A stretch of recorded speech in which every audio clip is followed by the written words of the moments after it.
Biprism experiment. To measure the wavelength of light, an optical bench is used. The optical bench is about 1.5 meter long and scale is marked along its length. Four adjustable stands carrying the slit S, biprism B, lens L, and the micrometer eyepiece E are mounted on the optical bench as shown over here. The slit and the biprism can be rotated about horizontal axis. Initially, the slit, biprism, and eyepiece are kept at the same height such that their centers are in same line. The slit is made narrow and is illuminated by sodium vapor lamp, that is monochromatic light. The stands carrying the slit and biprism are kept close together. The slit is kept vertical. The biprism is now rotated slowly about a horizontal axis so that its refracting edge becomes parallel to the slit. When the refracting edge of biprism becomes exactly parallel to the slit, the interference pattern consisting of alternate bright and dark bands appears in the field of view of the eyepiece. Now we can measure the wavelength of light using this equation. X is equal to lambda d upon small d, or lambda is equal to x into small d upon d. Measurements. 1. The distance between slit and eyepiece D can be easily measured from the scale marked on the optical bench. 2. The bandwidth x is measured with the help of micrometer eyepiece. The vertical crosswire in the eyepiece is adjusted at the center of a bright fringe. The micrometer reading is noted. Now, eyepiece is moved horizontally until the crosswire has moved over a known number n of the bright fringes. Again, micrometer reading is noted.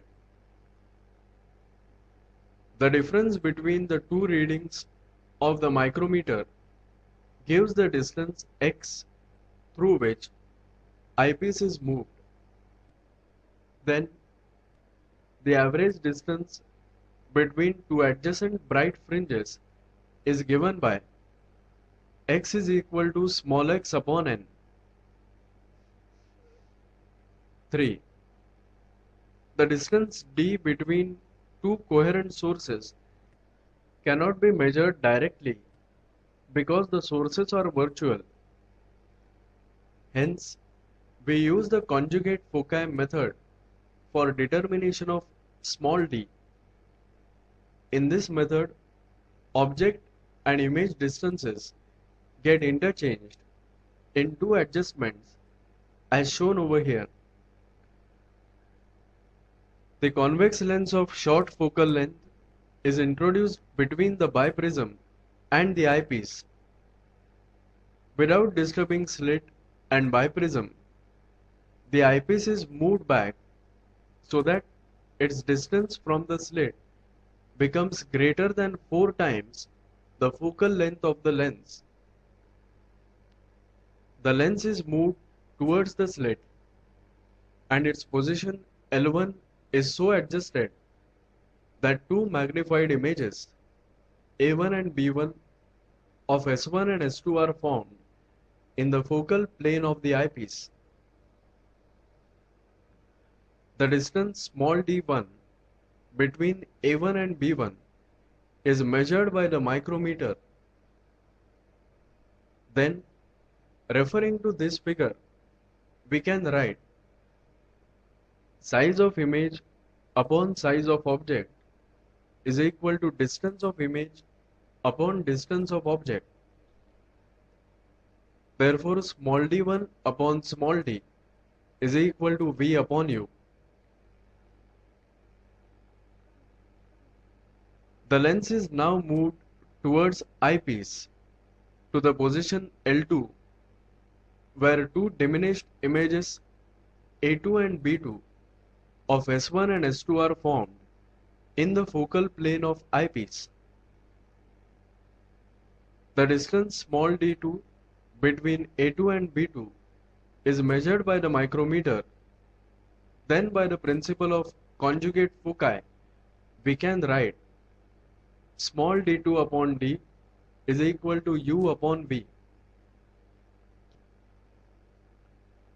Taking the product of equations small d1 small d2 upon small d square is equal to V upon U into U upon V, that equals to 1. Therefore, small d square is equal to small d1 into small d2, or small d is equal to square root of small d1 into small d2.